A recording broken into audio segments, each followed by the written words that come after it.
un peu plus d'un an de la présidentielle 2024, pas moins de 7 candidatures ont été déjà enregistrées. Ousmane Sonko de Pastef a ouvert le bal en août dernier. Suivront dans le désordre Malick Gakou, grand parti, directeur Abdourahmane Diouf Awalé, Bougane Gueye Dany Gëm Sa Bopp, Mimi Touré, Mimi 2024, Boubacar Camara PCS, Diengou Tabax et Khalifa Sall Taxawu Sénégal. Si certaines de ces déclarations d'intention sont jugées sérieuses, d'autres sont considérées comme opportunistes. C'est tout à fait normal de voir que les leaders des différentes entités se déclarent, a lancé l'analyste politique Hamidou Anne dans Le Soleil, qui s'est penché sur le sujet dans son édition de mardi.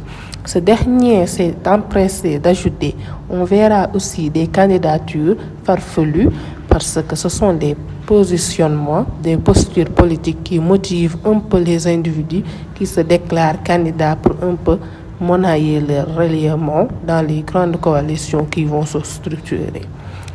L'enseignant-chercheur en sociologie politique Ibou Sané abonde dans le même sens.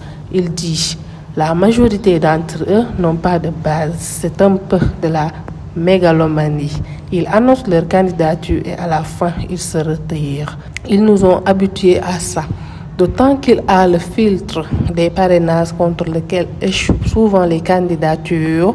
Ces dernières années, Malick Gakou et Bougane Gueye Dany en avaient fait les frais lors de la présidentielle 2019.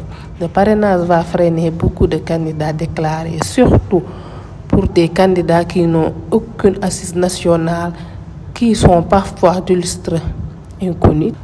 Hamidou Anne, la collecte des parrains est un travail sérieux qui demande de la rigueur et de l'organisation, ce qui n'est pas le fort des hommes politiques sénégalais et des appareils politiques de manière générale. Pour participer à la présidentielle de 2024, les candidats à la candidature doivent réunir 53 467 parrainages au minimum et 66 820 au maximum.